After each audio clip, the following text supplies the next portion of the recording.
નમસ્કાર દર્શક મિત્રો, સ્વાગત છે આપનું ગુજરાત ન્યૂઝ પોરબંદરમાં। હું છું વાળા ટીચા આપની સાથે। સમાચારોની શરૂઆત કરીએ તે પહેલા એક નજર આજની હેડલાઇન્સ પર।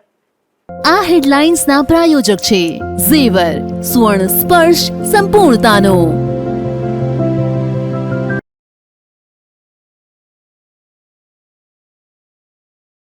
પોરબંદરમાં માછીમારોની સિઝન પૂર્ણ થતા બંદર ખાતે બોટો લાંગરાઈ। ઓફ સિઝન હોવાથી ખલાસીઓ પણ વતન જવા રવાના।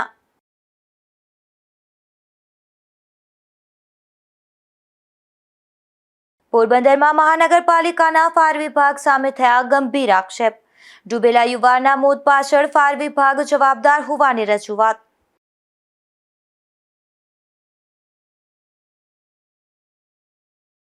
ધોરાજી જેતપુર હાઈવે પર ખાનગી બસ અને ટ્રક વચ્ચે સર્જાયો અકસ્માત। બસમાં બેઠેલા 9 પેસેન્જર ઇજાગ્રસ્ત બનતા સારવારમાં ખસેડાયા।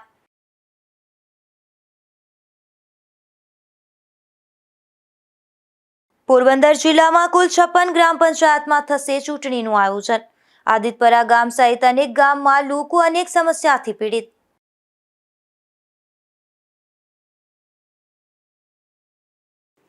પોરબંદરમાં માછીમારોની સિઝન આજથી પૂર્ણ થઈ છે, જેથી બંદર ખાતે બોટો લાંગરી દેવામાં આવી છે તથા ખલાસીઓ વતન રવાના થયા છે।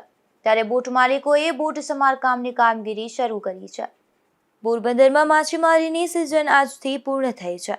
પોરબંદર જિલ્લાના દરિયાકાંઠાના પ્રાદેશિક જળ વિસ્તારમાં તારીખ 1 જૂન 2025 થી તારીખ 15 ઓગસ્ટ 2025 સુધી યાંત્રિક બોટો દ્વારા થતી આંતરદેશીય તથા પ્રાદેશિક જળક્ષેત્રમાં માછીમારી પર પ્રતિબંધ મૂકવામાં આવ્યો છે।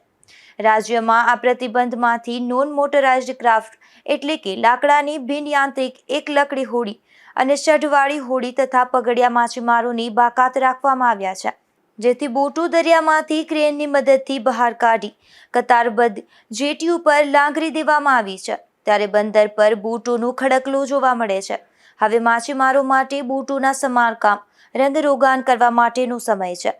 ત્યારે ખલાસીઓ પણ ઓફ સિઝન હોવાથી વતન જવા રવાના થયા છે, તો માછીમારોના પરિવારમાં લગ્ન, સગાઈ અને વાસ્તુ સહિતના શુભ અને ધાર્મિક પ્રસંગો પણ આ ઓફ સિઝન દરમિયાન યોજાશે। અમારે દરિયા સિઝન પૂરી થઈ, માછીમારની સિઝન પૂરી થઈ, પ્રતિબંધ આવી ગયો।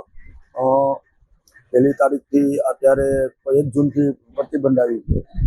અત્યારે ગઈ વર્ષની સિઝન જો એટલી સારી નથી ગઈ, કારણ કે 50% સારી છે, 50% સારી નથી। એનું કારણ એ હતું, એક તો જે મચ્છીનો કેચ છે પાકિસ્તાનના દરના કારણે જતા હોય છે, જઈ નતા શકતા। બીજા નંબરમાં લાઇન ફિશિંગ છે ને જે ચાલુ છે, એના માટે ખાસ કડક અમલવારી થાય તો નાની માછલીઓ મળતી બંને માછીમારને માછલી મળે। ત્રીજા નંબરમાં લાઇવ ફિશિંગ છે, તો એ સરકારના જે નિયમો છે પ્રતિબંધ છે એના પર કડક અમલવારી થવી છે। લોકો અહીંયા મરીન પોલીસ અને હાર્બર પોલીસ બધા નજીક ફરતા હોય, પણ ઓલા તો ઊંડા દરિયામાં મારે છે। આનાથી માછીમારને ખૂબ નુકસાન થાય છે। એ સિવાયના નાના માછીમારોને બહુ હેરાન નથી છે, કારણ કે નાના માછીમારો મછલીનો કેચ નથી મળતા પીણાના લઈને જવાના। એ લોકો 2-3 દિવસે માછીમારી કરવા જાય તો ત્યાં બોટું ને આ ને તેને લાઈન ફિશિંગ હાથે હોય, એ લોકોના જાડે નુકસાન એટલે નથી જતા। ચોમાસાની સિઝન ચાલુ થઈ, ચોમાસામાં જો એટલું 50% આવ્યું, એના ઘણા કારણ છે। એક તો ભાવનો જે સ્ટેબલ નહોતું, સરકારે એના માટે ભાવ વર્ષોથી માંગણી છે, એના માટે ભાવ વ્યવસ્થિત કરી આપે છે, બાંધરી કરી આપે। અને બીજા નંબરમાં જે માછીમારીમાં જાય છે તો એ લોકોને માછીમારી માટે જે પ્રોત્સાહન આપે છે, ખેડૂત લોકોને જે લોકો લાભ મળે નુકસાનીનું, એવું કોઈ સર્વે નથી થતું કે ભાઈ માછીમારીને કેટલી થઈ, કેટલું નુકસાન થયું, શું થયું, એનું સર્વે નથી થતો અને એનું વર્તન નથી। અત્યારે અમારી સિઝન બંધ થઈ, ગયા વર્ષે 30% બોટું હતો, આ વખતે હજી પણ મને નથી લાગતું કે આવતા વર્ષે 100% બોટું ચાલુ થાય, કારણ કે મેન્ટેનન્સ ખર્ચ અત્યારે કોઈ પાસે છે નહીં। મચ્છીના ભાવ ન મળવાના કારણે, ડીઝલના ભાવ વધારાના કારણે નુકસાન થયું છે। આગામી વર્ષ કેવું જશે એવું અમે દરિયા દાદાને દર વખતે નાળિયેર પૂનમના દિવસે અમે નાળિયેર ધરી અને એને ખાંડ નાખીને અમે એને ભગવાનને છે, પણ દરિયો દાદો તો આપવા માંગે છે, પણ જે વ્યવસ્થા છે, લોકો દ્વારા વ્યવસ્થા છે, તંત્ર દ્વારા વ્યવસ્થા એ બરાબર થતી નથી। દરિયા દાદા રાજી છે। બીજા નંબરમાં જે નાના માછીમારો છે દૈનિક કમાય, એનું દર વર્ષે ચાલુ હોય, તો અત્યારે જે પ્રતિબંધ કડક મૂક્યો, સવારે જઈને સાંજે આવે, એનું ચોમાસા દરમિયાન જે લોકોને વિચાર હતો એ પ્રતિબંધ આમાં આ ખાડા કાન કરીને એ લોકોને માછીમારી કરવા જવા જોઈએ। હમણાં બિચારા નાના માછીમારો આ સિઝન બંધ નહોતી થઈ, પણ અત્યારે પેલા યુદ્ધના જેવો માહોલ હતો એના માટે બહાર જતા તો એ લોકો પર કેસ કર્યા. તો નાના માછીમારનું તો તમે જો, એ તો પોરબંદરની સામે જ જવાના છે, એ ક્યાંય જવાના જ નથી. પોતપોતાના બંદર પરથી જાય તો એને આ ખાડા કરીને એને માછીમારી કરવા સવારે જઈને સાંજે આવે છે. તો આના માટે આગામી વર્ષ સારું રહે, આગામી વર્ષે સરકાર આના માટે ગંભીર થાય અને નાના માછીમારોને અત્યારે ચોમાસા દરમિયાન રોજીરોટી મળે અને એને પોતાના ચૂલા હોય તો એના માટે એને છૂટી આપવી જોઈએ. આમ તો આ સિઝનમાં ડીઝલના ભાવ આસમાને પહોંચ્યા હતા. ઉપરાંત દરિયાઈ પ્રદૂષણના કારણે દૂર દૂર ફિશિંગ માટે જવું પડતું હોવાથી માછીમારો માટે ગત સિઝન ખૂબ જ નબળી ગઈ હતી અને અગાઉ કોરોના અને વાવાઝોડા તથા પાક મરીન સિક્યોરિટી દ્વારા વારંવાર બોટોના અપહરણના કારણે માછીમારોની સ્થિતિ કફોડી બની છે. નિપુલ પોપટ સાથે અશોક થાનકી, ગુજરાત ન્યૂઝ, પોરબંદર. આ વર્ષે ગુજરાતના દરિયામાંથી પાકિસ્તાન દ્વારા બોટ અપહરણની ઘટનાઓમાં ખૂબ ઘટાડો થયો છે. જો કે દરિયાઈ પ્રદૂષણના કારણે માછીમારોને માછીમારોનો પૂરતો લાભ મળ્યો નથી. ત્યારે માછીમારોમાં કહી ખુશી કહી ગમ જેવો માહોલ જોવા મળે છે. બીજા નંબરમાં જે પાકિસ્તાનનો દર અને તંત્રનું થોડી સાવચેતીને કારણે આ વખતે એ બાજુ વાપર ચકોનો એરિયો જતા હોય એને વાપર કહેવામાં આવે એ જ્યાં નથી. એટલે આ વખતે કોઈ અપહરણ નથી થયું, કોઈને ઉપર ફાયરિંગનો જે ગયા વર્ષે બનાવ બન્યો ફાયરિંગના બનાવ બનેલા, પણ જે નુકસાન થયું એ બાજુ ન જવાથી કેજ મળવાથી માછીમારને નુકસાન થાય તો ત્યાં જવાની છૂટી આપે અને ધ્યાન રાખે. અને હું નથી કહેતો કે બોર્ડર ક્રોસ કરીને જાય, પણ નજીક ત્યાં જકોના વિસ્તારમાં માછીમારી કરે અને એ લોકોને આવતું વર્ષ સારું રહે એવી સરકાર પાસે વિનંતી છે. પોરબંદરના સમુદ્રમાં તાજેતરમાં એક યુવાનનું ડૂબી જવાથી મોત થયું હતું. જે મામલે ફાયર ટીમના જવાનો હાજર હોવા છતાં રેસ્ક્યુ કામગીરી કરી ન હોવાના આક્ષેપ થયા છે અને ફાયરના જવાનો સામે પગલાં લેવા મહાનગરપાલિકાના કમિશનરને રજૂઆત પણ કરાઈ છે. આ મામલે પોરબંદરની સુન્ની અંજુમને ઇસ્લામ સંસ્થા દ્વારા મ્યુનિસિપલ કમિશનરને કરાયેલી લેખિત રજૂઆતમાં જણાવાયું છે કે ગત તારીખ 27/5ના રોજ ચોપાટી ખાતે સાહિલ દિલવાર મલેક નામનો યુવાન દરિયામાં નાહવા ગયો ત્યારે અચાનક જ ડૂબવા લાગતા તેની સાથે રહેલા મિત્રોએ તાત્કાલિક ફોન કરી અને ફાયર બ્રિગેડની જાણ કરી હતી.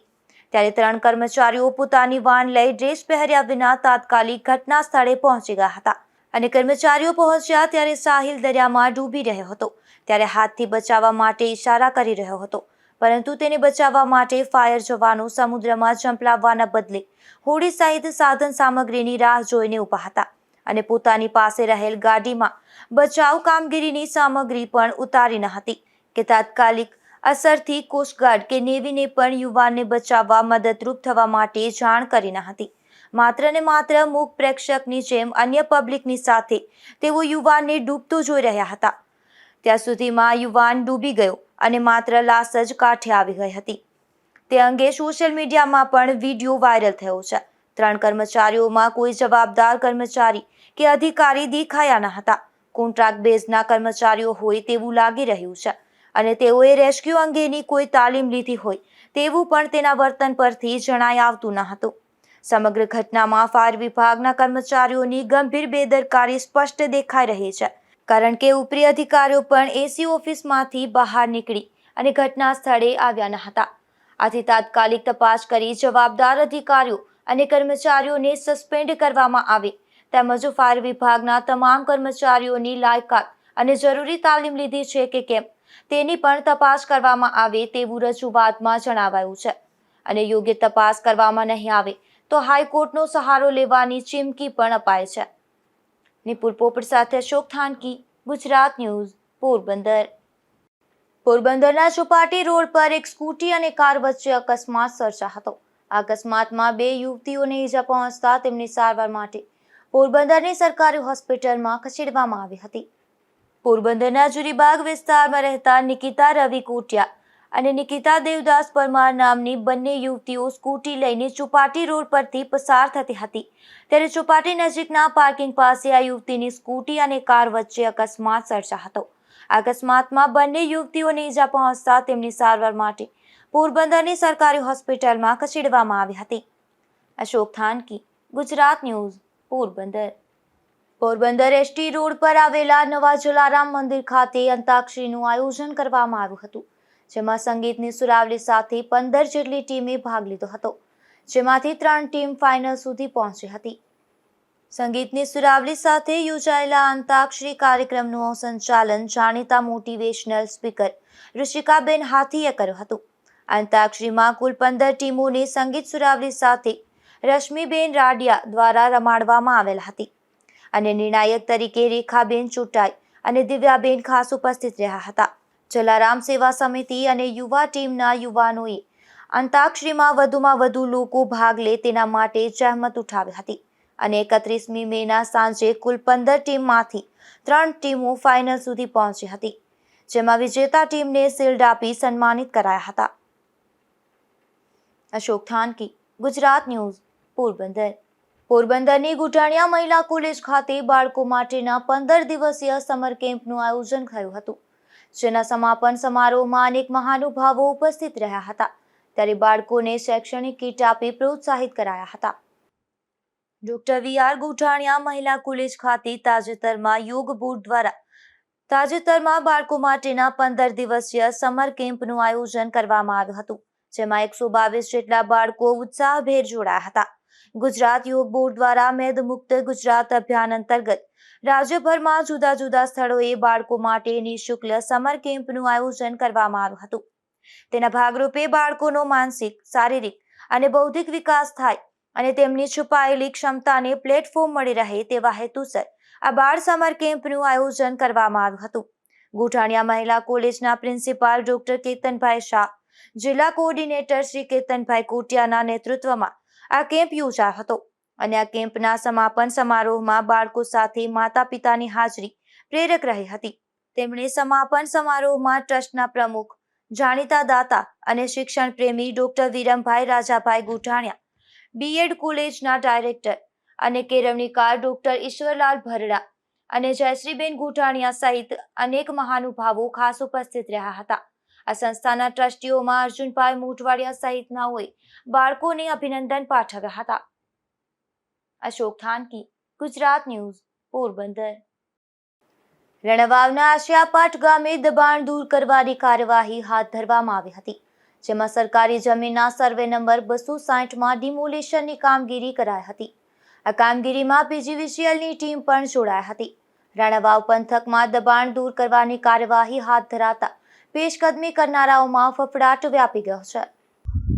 આજરોજ રાણાવાવ તાલુકાના આશિયાપાટ મુકામે આવેલ સરકારી સર્વે નંબર 260 તથા 199 માં બિનકાયદેસર રીતે સ્થાનિક લોકોએ પોતાના કબજામાં ભોગવવામાં આવેલી સરકારી જમીનનો બિનકાયદેસર કબજો છેલ્લા 3 વર્ષથી કરી લેવામાં આવેલ છે, જે આજરોજ તેઓને કાયદાના પ્રબંધોની બધી પ્રક્રિયા પૂર્ણ કરી આજરોજ દબાણ દૂર કરવા માટેની ટીમ અત્રે સ્થળ ઉપર ઉપસ્થિત છે. આ જમીન આશિયાપાટના જામનગર હાઈવે રોડ ઉપર ટચની જમીન આવેલ હોય. આ જમીનની જો બજાર કિંમત ગણવામાં આવે તો અંદાજે 5 કરોડ જેટલી થાય છે, કારણ કે આ જમીન ખુલ્લી કરવામાં 4 હેક્ટર જેટલી જમીન ખુલ્લી કરવામાં આજરોજ આવી રહેલ છે. જો આ સરકારી જમીન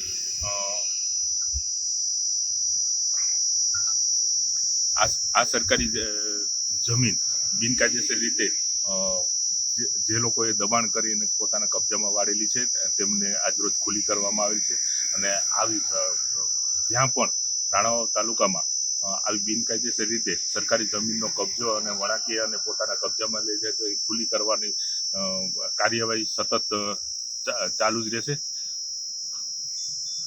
આવનારા દિવસોની અંદરમાં જે રાણાવાવ તાલુકાની અંદરમાં જેટલી અવૈધ જમીનનું બાંધકામ છે તે પ્રશાસન દ્વારા દૂર કરવામાં આવશે ને સર? હા, જેટલી પણ અમારા ધ્યાન ઉપર આવશે એટલે અમે એમને કાયદાના પ્રબંધો અનુસાર બધી પ્રક્રિયા પૂર્ણ કરી અને સરકાર પક્ષે અમે જમીનો ખુલ્લી કરવા માટે વહીવટીતંત્ર તત્પર રહેશે. ધોરાજી જેતપુર નેશનલ હાઈવે પાસે ગમખ્વાર અકસ્માત સર્જા હતો, જે ઘટનામાં એક યુવાનનો હાથ કપાયો હતો તો 9 જેટલા લોકોને ઈજા થઈ હતી, જેને સારવાર માટે જૂનાગઢ ખસેડાયા છે, જેમાંથી 4 લોકોની હાલત ગંભીર જોવા મળે છે. Dhoraji Jetpur national highway royal school વિસ્તારનો માર્ગ એટલે કાયમી માટે અકસ્માત ઝોન ગણાઈ રહ્યો છે. અવારનવાર આ વિસ્તારમાં અકસ્માત થઈ રહ્યા છે. આજે રવિવારની રજાના દિવસે રાજકોટ પોરબંદર ખાનગી ટ્રાવેલ્સની એક બસ ધોરાજી તરફ આવતી હતી, ત્યારે અચાનક તેલ ભરેલ ટેન્કર આડું આવતા બંને ધડાકાભેર અથડાયા હતા. ભારે ધડાકાને કારણે તેલ ભરેલ ટેન્કર પલટી મારી ગયું હતું અને ટ્રાવેલ્સમાં બેસેલા અંદાજે 9 જેટલા મુસાફરોને નાની મોટી ઈજા થઈ હતી, જેમાંથી એક યુવાનનો હાથ કપાયો હતો તેમજ 3 જેટલા મુસાફરોને હેડ ઇન્જરી અને ગંભીર ઈજાઓ થઈ હતી, જેમાંથી 4 ગંભીર ઈજાગ્રસ્તોને તાત્કાલિક ધોરાજીથી જૂનાગઢ ખસેડવામાં આવ્યા હતા, જેમાં પોરબંદરના સોકત બાબુભાઈ મલેક અને રામદેવ મેડાદ ચાકિયા તેમજ રાજકોટના સચિન મુકેશભાઈ ગોહિલ, પ્રકાશ પ્રવીણભાઈ જામ અને નલિનીબેન ભરતભાઈ વાઢેર સહિતના ઇજાગ્રસ્ત કુલ 5 વ્યક્તિઓને ધોરાજી સરકારી હોસ્પિટલ ખાતે સારવારમાં આવ્યા હતા. તો ગંભીર ઈજા પામનાર જિગ્નેશ ભીખાભાઈ મકવાણા કે જે યુવાનનો હાથ કપાઈ ગયો હતો, તેમજ રવિરાજસિંહ ગુલાબસિંહ જાડેજા જેમને માથાના ભાગમાં ગંભીર ઈજા થઈ હતી, તેમજ પ્રવીણભાઈ ગોપાલભાઈ વૈષ્ણવ તેમને હાથ પગમાં ઈજા પહોંચી હતી અને 50 વર્ષના અજાણ્યા પેસેન્જરને ગંભીર ઈજા પહોંચતા તેઓ બેભાન હાલતમાં હતા. તેઓનું નામ જાણી શકાયું નથી. મયુર ત્રિપાઠ અમારું નામ છે.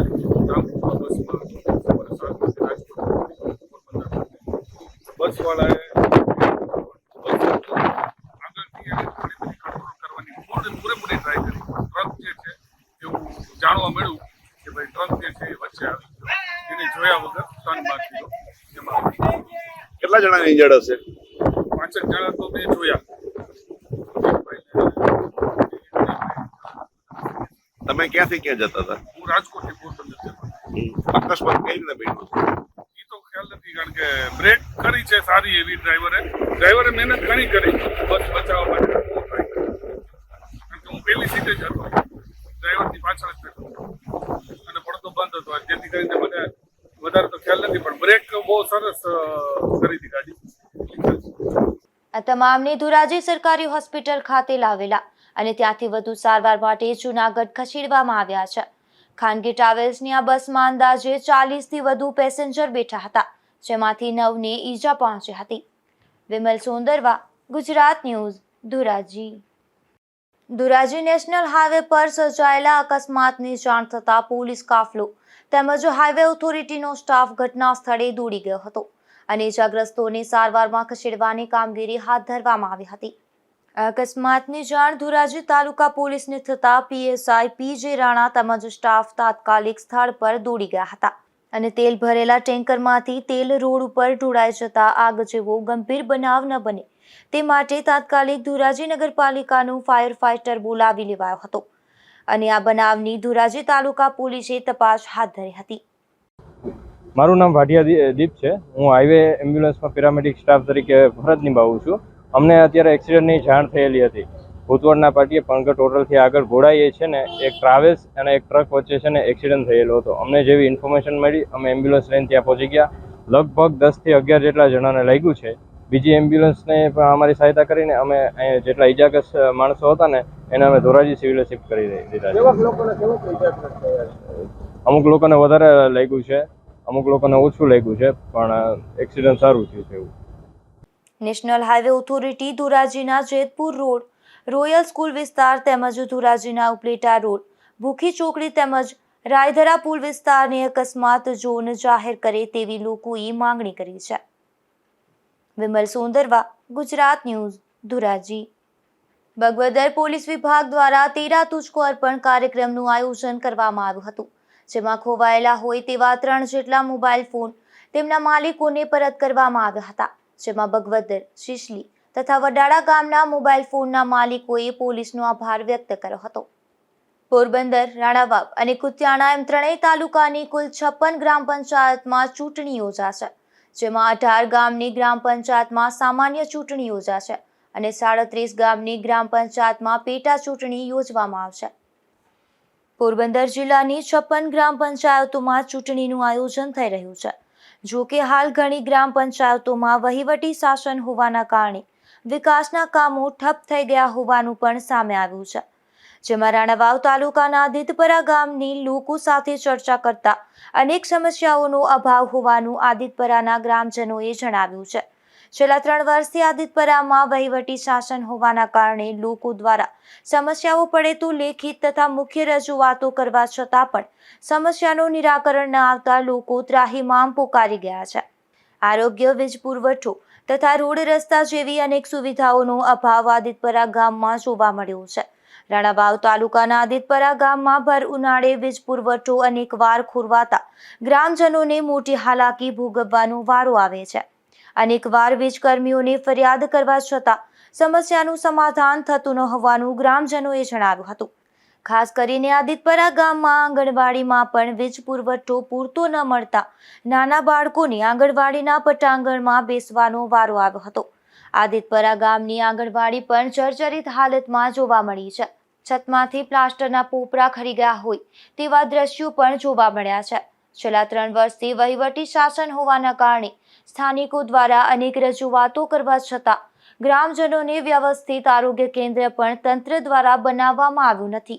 આદિતપરા ગામમાં આરોગ્ય કેન્દ્ર પણ ભાડે જગ્યા રાખીને ચલાવવું પડી રહ્યું છે. અશોક થાનકી, ગુજરાત ન્યૂઝ, પોરબંદર.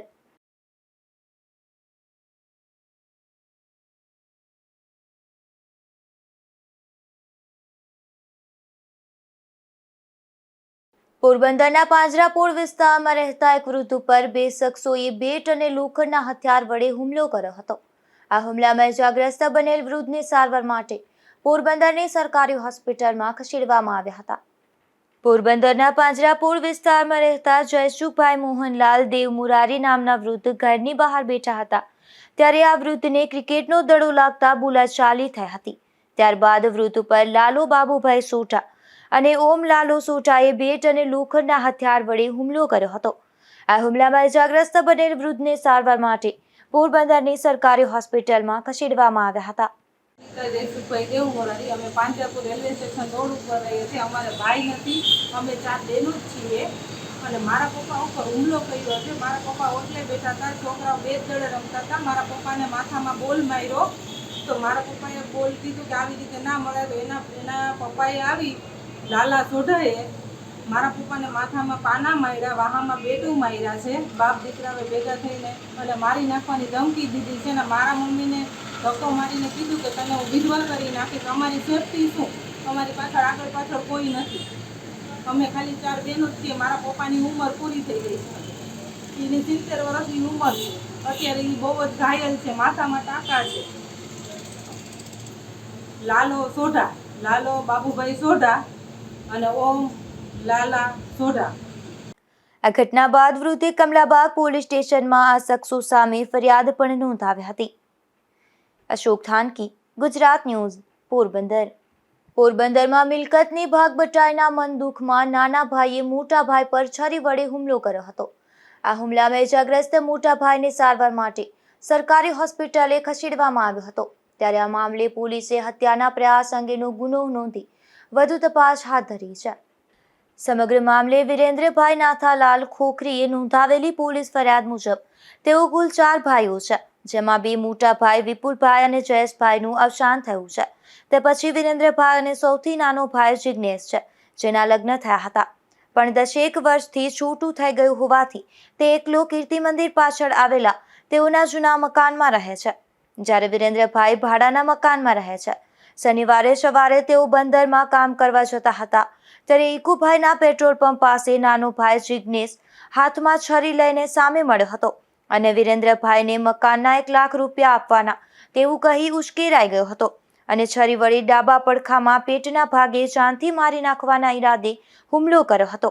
આથી વિરેન્દ્રભાઈ લોહીલુહાણ હાલતમાં બેભાન થઈ ફસડાઈ પડ્યા હતા અને ભાનમાં આવ્યા ત્યારે સરકારી હોસ્પિટલે તેઓની સારવાર ચાલુ હતી. હુમલાનું કારણ ફરિયાદમાં એવું જણાવ્યું છે કે તેઓના કીર્તિ મંદિર પાછળ આવેલા વડીલોપાર્જિત મકાનના ભાગ બટાઈ બાબતે જિગ્નેશ સાથે તકરાર ચાલી આવે છે, જેથી જિગ્નેશ તેના ભાગ પેટે 1 લાખ રૂપિયા માંગતો હોવાનું મન દુઃખ રાખી હુમલો કર્યો હોવાનું જણાવતા પોલીસે હત્યાની કોશિશ સહિતની કલમ વડે ગુનો નોંધી વધુ તપાસ હાથ ધરી છે. નિપુલ પોપટ, ગુજરાત ન્યૂઝ, પોરબંદર. પોરબંદરના હાર્બર મરીન પોલીસ મથકના મારામારીના એક ગુનાહનો આરોપી ફરાર હતો. ત્યારે પોલીસે જિગ્નેશ નાથાલાલ ખોખરી નામના શખ્સને પોરબંદરની ચોપાટી નજીકથી ઝડપી લીધો હતો. આ શખ્સ સામે તેના સગા ભાઈ પર હુમલો કરી માર મારવાની ફરિયાદ નોંધાઈ છે. પોરબંદરમાં સેન્ટર પોઈન્ટ સુપરમાર્કેટની એક દુકાનમાંથી વિદેશી દારૂ ઝડપાયો છે, જેમાં પોલીસે દુકાન નંબર 16માંથી વિદેશી દારૂનો જથ્થો ઝડપી લીધો હતો. જો કે આ રેડ દરમિયાન દુકાન માલિક હેત્વિક મનસુખ મોતીવરસ નામનો શખ્સ પોલીસને હાથ લાગ્યો ન હતો. ત્યારે પોલીસે તેની સામે ગુનો નોંધી તપાસ હાથ ધરી છે. પોરબંદર તાલુકાના મ્યાણી ગામેથી એક શખ્સ દેશી દારૂ સાથે ઝડપાયો છે, જેમાં પોલીસે ગગુભા રાજપાલભા માણેક નામના શખ્સને ખાડી કાંઠેથી દેશી દારૂ સાથે ઝડપી લઈ અને કાયદેસરની કાર્યવાહી હાથ ધરી હતી. જોતા જોતા ફરી એક નજર આજની હેડલાઇન્સ પર. આ હેડલાઇન્સના પ્રાયોજક છે ઝેવર, સુવર્ણ સ્પર્શ સંપૂર્ણતાનો.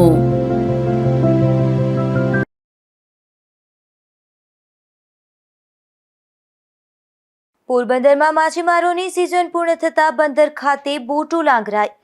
ઓફ સિઝન હોવાથી ખલાસીઓ પણ વતન જવા રવાના.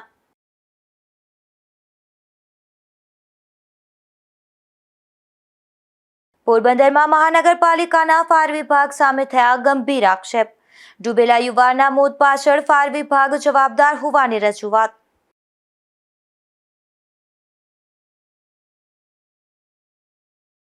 ધોરાજી જેતપુર હાઈવે પર ખાનગી બસ અને ટ્રક વચ્ચે સર્જાયો અકસ્માત. બસમાં બેઠેલા 9 પેસેન્જર ઇજાગ્રસ્ત બનતા સારવારમાં ખસેડાયા.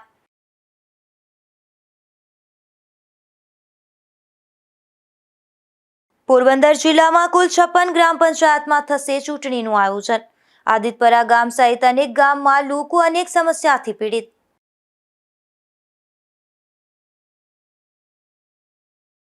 ફરી મળીશું આવતીકાલે આ જ સમયે નવા સમાચારો સાથે. ત્યાં સુધી રજા આપશો. નમસ્કાર.